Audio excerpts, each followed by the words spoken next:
A lot of people have been panicking about the recently introduced Epe Mixed Development Scheme. I have received countless questions from real estate investors, and on today's show with me, I have my very good brother, friend, developer, and of course, the man that has spearheaded our due diligence, the person of Savio Boladi. Welcome to the show, sir. Thank you for having me. It's good to be here, and I've been anticipating at least for you to invite me to one of your shows. So you normally work in the background. So I'm really glad that I have the opportunity to come here in person and to feature in this show. Thank you so much for having me. Thank you very much. So in case you are wondering what we're going to be discussing, we're going to be talking about the Epe Mixed Development Scheme. So this is why you have to subscribe to this channel. And this is why you have to watch this video to the end if you are an Epe investor. I'll be back immediately after this short timeout. Don't go nowhere.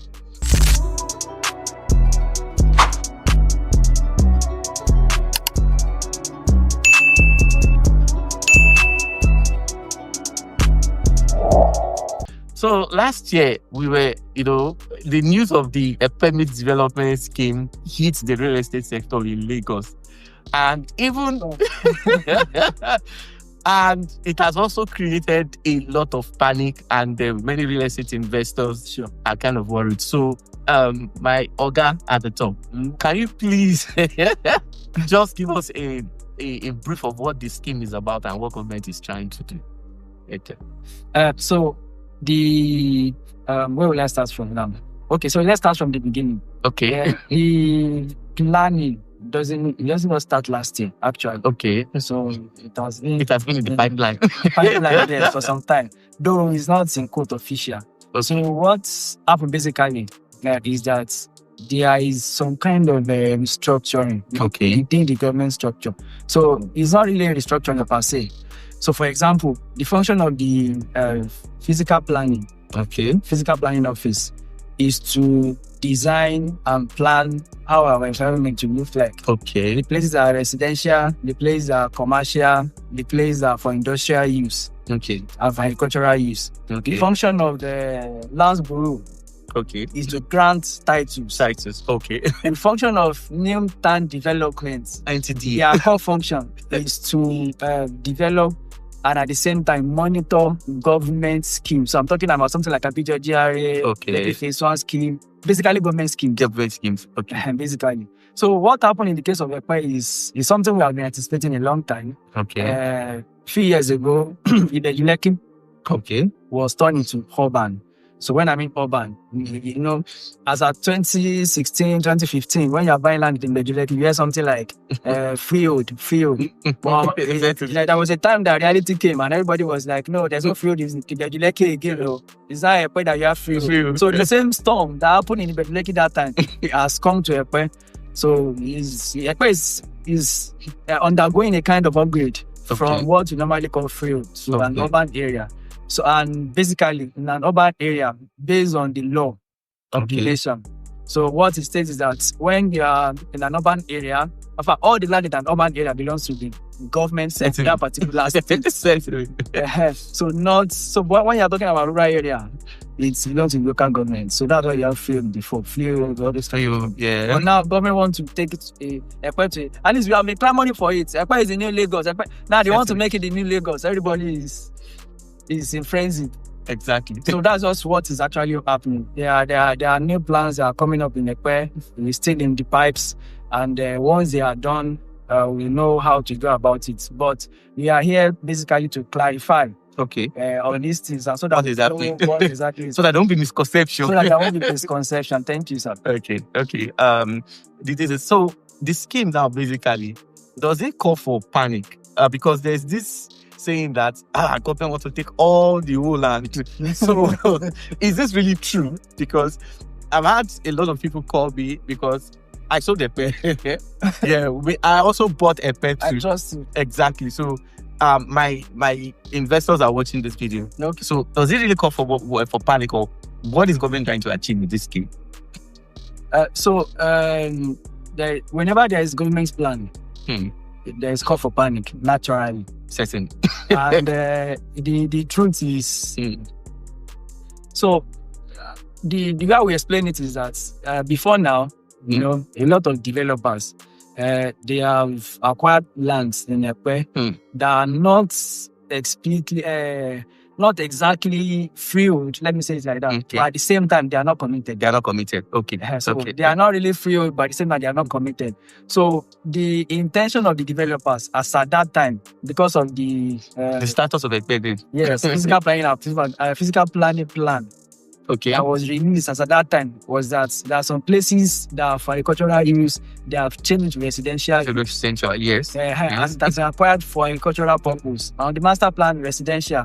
On the acquisition, agriculture. So everybody knows that, yes, we are going to go for regularization. That was the thing. That was the thing, yes. So what now happened is that one day they just wake up, the government just wake up and just feel like, if we continue to let people regularize in Epe, it means that the work of the government, that means to plan, will not be in effect again. So what they just want to do is, okay, let's look at some areas that are still developing, underdeveloped, like fully underdeveloped. Fully underdeveloped. Let's make acquisition in these areas such that we can plan it effectively, so that we can have something like Lekki Phase 1 and Scheme 2. Okay. Because, money that doesn't plan. It just go estate plan. So, in the crossfire, there might be some properties that developers are hoping to regularize that are now under the acquisition that they are doing, but we don't really know for sure. Nobody really know for sure. The plan is not out. Well, it can be out, but it's not public yet. So until it is public, nobody can say this is where they have taken, this is where they have not taken, this place is on there, that place is on there. But we are very sure and confident that the developed areas in Epe are not affected. Okay. So they are not affected because of two reasons. So let's say the government doesn't want, because it covers everything. Okay. The position of the law. Okay. So it cannot be here and there. So the law states that Land Use Act or Land Use Decree. Okay. That properties or lands that the community have been using even before the enactment of the Land Use Act itself. Okay. They will still continue to use it. Okay. As if those properties have a CFO. Exactly. So it's not like they have taken all of Epe the way we are saying. It's not all of Epe. They are working in some places in Epe, but not all of Epe. Okay. That is good. Thank you very much for that. One of the things that actually made me to invite you to this show today was that you wrote an article on your LinkedIn. I read it and I was like, no, this article it contains so many informations for my investors. Okay. Now, as a real estate investors who have bought Epe and government plan is yet to be reviewed because they said they are still doing a lot of scheming and the likes, what will you advise Epe investors to do right now? What will you write that? Because you talked about doing a registered survey or something in that article. So I would just want you to just talk to our people and let us know what should be done next now. Okay, so the concept of registering a survey, so because most people, but virtually everybody, they believe that once you ask your surveyor to apply for registration at the surveyor's office, it means that the property is having a CFO. So people basically think that a survey translates to CFO, but that's not the case. So survey is just like a door that leads to other titles. It's like you cannot even do a deed of assignment before. If you don't have a survey, you cannot do a deed of assignment. Exactly. Because the details that will be in the deed of assignment supposed to be in the registered survey document. Exactly. So the first thing to do on every property is to do a registered survey. So now the question now is, people that have property in Lekki, should they do survey? Should they not do survey? I think there is no way you say you acquire a property and you won't have a survey. That's just it. There's no way you acquire a property and you don't have a survey. And having a survey doesn't mean that the property is free. It doesn't mean that the property is committed. It doesn't mean that it's automatically your own. So what I would advise is, currently, so there is a process to registering a survey. Okay. So after you have applied as your surveyor, have applied for the numbers, the numbers have been given, they will give you the survey plan. So the surveyor is meant to lodge another copy of that survey that's been given to you back to the Surveyor General. The Surveyor General's office, okay. That's okay. The numbers that you gave me for this particular survey, I've done it, I'm giving it to the clients. This is a copy of the survey for your record. For your record, okay. So normally once you submit it, to go through some offices, the place, then they will admit it into records. So what the state government, instructed the general to do is, Okay. if you submit, they just keep it in a particular place until they are done with the plan. They're done with the plan. Then they Okay. cannot admit it. Okay. it. Okay. But I think currently they are not even collecting up to the. They just say no, just hold on. When they have opened, they can just bring it. But it doesn't mean that we cannot do something. Do something. Yes. Okay. That is very, very good. I believe you all are watching this. If you like what you're seeing, give us a thumb like and then share this video. Now, how true is this information that government intends to resell the land? So, and there's this general misconception that some places that have original freehold are not affected. Or the affected places are the places that have agreed. So, I want you to number one, tell us is government planning to resell it? Because that's a general thing. And can you just give us an oversight of some places? Land that originally have freehold, are they safe? I don't know if you understand what I'm trying to say. Yes. So the concept of government selling people's land, I think we need to talk about it. It's a hoax. Is it okay? In reality, because you cannot say that government is selling a land that you don't have a title to. Exactly. So if you don't have a title, you don't have a land. So they are not selling people's land. Okay. Government are selling their land. They are selling their land. Okay. I hope that is clear. So it's not like government selling people's land. Okay. No. If you have a title on it, they are not going to sell it. Okay. Okay. So it's not like they are selling in quotes. Okay. So the concepts that with the Lagos State government works is that they have a PPSP scheme, public-private partnership. Okay. Because government cannot develop all the areas, so they need private investors to come in and develop it. So it will even be funny that property they are saying that they sell your land might be your friend that will be later die from the government. Exactly. So it's not like they are selling to somebody that we don't know. Okay. Everybody is working within the same industry. Okay. It's land that you collect from somebody, not that you collect it, land that they sold to somebody. It's still within the same industry. Selling to another person. So then concerning the past freehold. So I said this earlier that once they change the status of the land from the rural area to urban. Once it's urban area, automatically all the land there that is not having title is not acquired. Okay. Not connected there. Okay. Because we have non-committed acquisition. We have committed acquisition. So in other words, areas that are non-committed are not affected. So in other words, if you have a land and you have sea of and you have everything on it. Okay. It's still okay. It's still okay. Even if they acquire, you're going to be rewarded more than what you actually develop, what you actually have. Okay. So that's how government acquisition works. However, if you have a freehold before, just freehold, you didn't do anything on it, and they acquire it, so they might ask you to regularize. Okay. Okay, that is very, very okay. So I believe it has been an awesome experience, and one of the reasons why Surveyor Bolade is here is to give a clarification. So, what will now become the future of Epe? Because I just discovered that a lot of people have left Epe. Ibadan right now is the thing. Now, is there a tendency that what we are presently experiencing in Epe might happen in other states? Can you please share more light on this?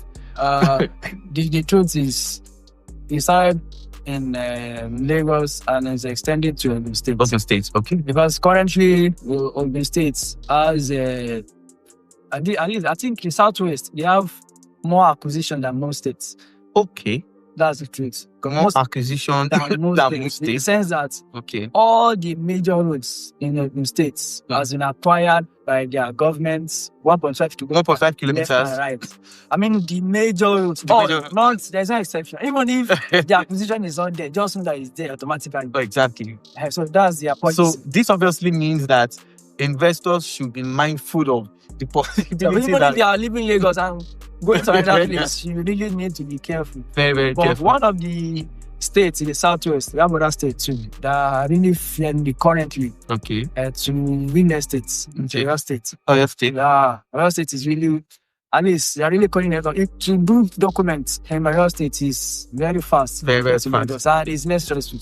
Exactly. And it's less stressful. So people are divesting from Lagos to other regions. Okay. And I implore our developers to that it's better, and also investors too. It's better to go into all these other states, but avoid the same mistake that was repeated. That was repeated. Because if you are buying land, even from a developer or from an investor, naturally, I don't think it's work of the developer to process your documents for you. Okay. So they can give you deed of assignment, they can give you survey, they can even allocate you. But the onus is on you to go further. Because most people believe that once I buy from estate, I can go and see for the next 20 years. The narration has changed now. And that's not the case, because how many can they do? It's true. How many can they do? Exactly. And if you check most of the land that these developers say, in reality, because I work with most of them, they don't exactly say that the land is free. They don't. Some will say, you say field, and it's true, but it was field. Field, exactly. Exactly. If it's in Epe-Ibeju Lekki, they will not say field. They might say it's probably is gazetted or C/4 in view. But you are supposed to ask them. If you say C/4 in view, am I buying C/4 or am I buying the in view part? Because the truth is, the C/4 is in view, not that the C/4 is there now. Exactly. It's the process. It's the process. So you need to know. And if we can try not to repeat the same mistake, I think the government will be afraid of us, not be being afraid of the government in the near future. Thank you very much, my surveyor. All right. So before we go, there are some underlying issues that I want clarification for. Now, basically, right now, there was a memo that was sent concerning the Lekki Epe Expressway train network, and I have received a lot of questions. Can you just, in brief, tell us what exactly is about to happen and that right of way? Because a lot of people don't understand that right of way. I drove past that area and I saw some red marker RW. Can you just tell us as we conclude this session? Okay, so most people don't know, when you are buying property along every major expressway, now based on the physical planning office, those properties are along everywhere in Nigeria, not only in expressways. Those properties are along expressways. They are subject to review their right of way. So right of way is the limits at which private investors can develop along the express. So, and the right of way is done in such a way that it can be reviewed. It can be reviewed, and it will accommodate the volume of cars passing through the road. Such that in case they want to expand, you will not be telling me that the property is inside your, you have a C/4 there, or you have this, or you have that there. So, from time to time, they review the expanse. That's the need. Now, currently, Lagos State is it popular line or something like that? Lekki Epe Express. So, they have increased that right of way. Okay. So, it means that if you are buying your property now, as of now, or let's say somebody is having a C/4 there, and you are buying from the person that has a C/4, you need to check that right of way, because the land might not be there then. Wow. The right of way might have covered it. Exactly. And of course, they are going to compensate somebody. Okay. But the person that are going to compensate is the person that is originally having the title. Okay. Because the truth is, you that you are just buying, you cannot get title on already acquired land again. Okay. So they need to really be careful when you are buying. I think they have increased it to 93 meters. 93 meters, yes, I heard. 93 meters for Lekki Epe Expressway. Then for the coastal road, that one is still sketchy. Though after we have done a lot of consultation, and according to the law, you cannot be here and there. So what the person says is, the memo they released from the Office of the Solicitor General of the Federation was that people that are along the coastal corridor, they should be careful that government have interest in those areas, and that no state should give approval without consulting the Ministry of Federal Ministry of Works and the Office of the Federation. So, putting that into play, the question now is, what is the setback for a coastal road? Okay. And if you go through the gazette that we have exist, I'm not sure coastal road is exactly. Okay. You know, we have highways, we have, I don't think they have they have coastal line. Coastal line. But Yes. coastal line is not coastal road. Coastal road. Okay. So like coastal line is 150 from the shore. From the shore. 150 meters from the shore. Okay. But we are talking about coastal road. Coastal road. So I don't know if they have if they're going gazettes. if they're going to maintain that 150. No, they're not even if they have a gazette for that coastal road itself. So that henceforth, because you have a new road that's called coastal road now, the setback for this is so thing. You understand? Okay. But the person said you can still term it as a highway. Okay. And what we have on the highway is like 10 meters or so, which I don't think we cut it in terms of this coastal road. I don't think it's true. So people need to be careful when buying property that are facing that coastal road. So it's either you are there again at the federal power or you just Melo. So now I know some people that have actually bought that coastal road. Okay. Now I actually did a video where I actually said, okay, because I heard that it might be 200 meters. I heard it might be. So in this kind of situation, what would you recommend? Should they assume it's 200 meters or 100 meters or 30 meters? Or in this kind of situation, what would you recommend as a roundup? As we are talking about, as we're talking about currently, Okay. They can follow the normal setback. Okay. For highways. But may I would advise Okay. that even if you have a project in that particular axis that is very close to the road, the best way to go about it is to go to the office of the Federal Ministry of Works. Okay. You can go there, ask them, have a project here, collaborate with them. Okay. So that whatever they are planning, they give you first-hand information on what. On what to do. Okay. It's better because anything in Lagos State now is federal power. It's federal power now. Concerning that it's not Lagos State now. So because I heard that Lagos State government have given some allocation in those places before now. Before now, yes, yeah. So what happens to those allocations? Only God can tell. Exactly. All right, thank you very much. We are going to be having a session 2 because we don't want the video to be a lecture. Thank you very much, sir. Please, of course, we are going to continue this interview for the later section. Thank you very much, and then see you in the part 2. Thanks for having me. Bye for now.